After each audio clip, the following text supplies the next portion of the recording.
Are you a podcaster? Maybe you've got that big idea and you're looking for a network to join. The multi-award-winning Ozcast Network can get your content to eyes and ears all over the world. Join now for the first month free, and you could be featuring this sound at the beginning of your podcast. Ozcast.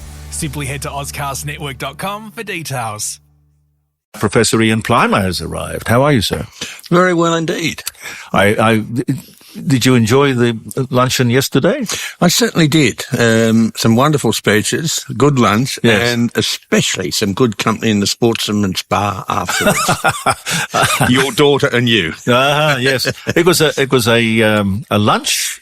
I'm not exactly sure what it is. I suppose more a fundraiser than anything else. It was. And Yes. then after that, I went to a leadership conference at the Adelaide Convention Centre, and I had a little game with myself. Yeah. Spot the leader. Yeah. Because you can pick public servants a mile off. They're boring, they're bearded, and they're bolshy. Yeah. I remember that. Full of public servants. And I thought, what am I doing here? I've got better things to do. What were you doing there? Well, I was invited to talk. I've got 2 talks today and 2 tomorrow. And I could have been across the river watching Port get thrashed. Yeah. You never get tired of talking, do you? I just love the sense you make. Well, there was a person from a climate institute there, and I asked her one simple question, and she went absolutely berserk, called me a liar, and it was a really simple question, just saying, look, the geological record doesn't show that carbon dioxide drives climate change. How do you explain that? Well, obviously she couldn't, but... Well, she couldn't. That was the interesting Don't defend, attack. Well, look, once they start attacking you, you know you've won. Yeah, I guess so. But you've got to have a thick skin because these people will just sort of try to bluff their way through. I've had teenage kids. You can take anything. I guess that's true. The King Island dairy's going to close. Yeah, what a shame. What a shame. Because, yes, they have higher cost products, but they're good quality, really good quality. Yeah. And you can get them at a few outlets. And I think it's probably too expensive for Coles and Woolies to buy that. I think people are tightening their belts and are not buying expensive cheeses and expensive dairy. But what a shame. And this is not... Are you a podcaster? Maybe you've got that big idea and you're looking for a network to join. The multi-award-winning Ozcast Network can get your content to eyes and ears all over the world. Join now for the first month free, and you could be featuring this sound at the beginning of your podcast. Ozcast. Simply head to ozcastnetwork.com for details. just a recent startup organisation. They've been going 120 years from what I understand. But what's happening with these industries is they're dropping off one by one. If they all dropped off at once, we'd have an economic crisis. But one by one, they're dropping off. Death by 1,000 cuts. It is. And there's only a certain amount of employment on King Island. There's the dairy, there's the beef industry, there's the kelp industry, and there's the tungsten mine. And I'd imagine, Professor, that the dairy industry, particularly cheese, there's a lot of costs involved with electricity and refrigeration. Well, it's an island. So your cost of electricity is going to be higher to start with, and the cost of transporting the product is going to be higher. It's either by ship or by plane. And if listeners have ever tried to land at King Island, it's an interesting landing because it's a very, very windy spot, and you've got 7 choices when you come into land, but it's always a landing where you're buffeting. And my last landing there was a group of us who had purchased a DC-3 for the Historical Aircraft Restoration Society in Wollongong, or just south of Wollongong at Albion Park. And we circumnavigated Australia in a DC-3. Wonderful. And they leak a lot of air, and by the time you're at King Island, it's damn cold. You don't care how bumpy the landing is, you just want to get out of there and move around a bit. But they're the safest airplane in the world, aren't they? Very much so. We play cricket. Because this is a C-47 design, so the seats... a military one. A military designed one. And so we play cricket mid-air, and we once, when we were out on the Nullarbor, had to do a bit of forest clearing to be able to get the runway long enough to be able to take off after we'd fueled up. We've had the odd incident of losing an engine. Well, it's not too bad. They take off at 120 knots or something. Oh, They're yes. remarkable. Yes. And stall speed's very low, and they don't break up. There was that one that dropped into Botany Bay some years ago with a lot of school kids on it. They were going out to Norfolk Island. Yeah. It came into the water and didn't break up. A very, very safe plane and huge wingspan for such a small plane. And they're a prop jet, aren't they? Yes, turboprop, yes, and radial engines, which is a beautiful noise. And they were the plane that brought in the coal into East Germany when the wall went up. And when there was an effort to completely isolate West Germany. The Marshall Plan. Yes, and so we fly in that, and we also have funded a Lockheed Super Constellation. Oh, wonderful. And the Connie is the best 3-engine plane ever built because one engine always fails. And the cigar shape, beautiful. Oh, yes, with a triple tail. And they're the perfect aeroplane for the environmentalist because it's a big radial engine, 9 cylinders with 9 behind on 4 engines. And they have a flight engineer who checks how the spark plugs are going and all sorts of other things, and a flight crew of a pilot and a co-pilot. Can they climb out on the wing and make adjustments if they have to? Right. And when you take off, or when you start it up, the oil has dropped to the bottom of the engine, and so you burn off about 4 gallons of oil when you're firing up the engine, and you've got to fire it up rich, so there's this 10-foot sheet of flame coming out of this great cloud of burning oil. It's really very spectacular.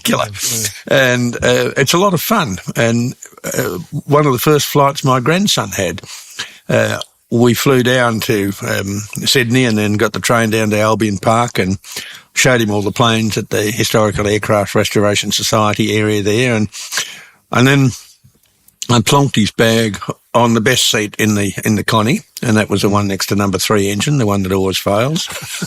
And upon takeoff, I told him what was going to happen, these flames and smoke and everything.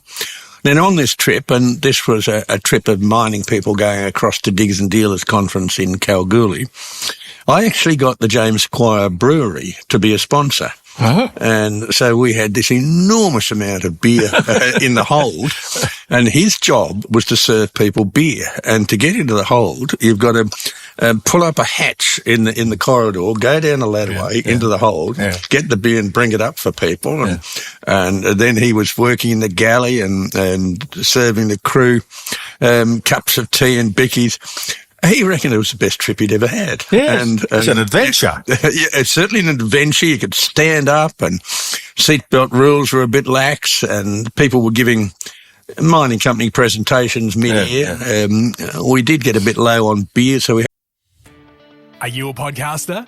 Maybe you've got that big idea and you're looking for a network to join. The multi-award-winning Ozcast Network can get your content to eyes and ears all over the world. Join now for the first month free, and you could be featuring this sound at the beginning of your podcast. Ozcast. Simply head to ozcastnetwork.com for details. We had to call into Bracken Hill to get some more on the way back. We had to call into Woomera. And at Woomera, we landed there, and the local area school were going to have a tour through the plane, and all these kids were queued up to come and climb up the steps into the plane. And was this the DC-3 or the Connie? This was the Connie, and I was the first off. And I saw this queue of kids, so I shook one kid's hand, then shook the next kid's hand, then shook the next kid's hand. And then the next little brat said, "And who are you?" A magnificent put down. Yeah. I'll sign your autograph book, but who are you? So we've had a lot of fun over the years in the Lockheed Super Constellation, the DC-3. We've never landed the Connie at King Island. There might be a bit of a difficulty there. Have you ever flown in the outback of China? I've flown in China on jet aeroplanes landing in regional ports. Yeah, never been too comfortable with that. Why I ask is that we took when I was at 2GB years ago, we took a whole bunch of listeners on a trip to China. There were about 48 of us or something like that. And it was not only the known famous places, the names, Shanghai and Beijing and whatever, But it was out in I guess it would be the outback of China. And they have these regional airliners or airlines. And you get into the plane and you kind of look around. It's rather crowded. I won't say they're standing in the aisle holding onto a thing on the roof, but there are people get on with their chickens. Yeah, of course. Yeah. And their birds. Yeah. And there are crates of Coca-Cola stacked up against the pilot's door, against the cockpit door. No seatbelts, no rules or regulations, but it really is. That's really flying by the seat of your pants. Well, we used to have that. It was a long time ago, but it used to be like that. Yeah. And we survived it, didn't we?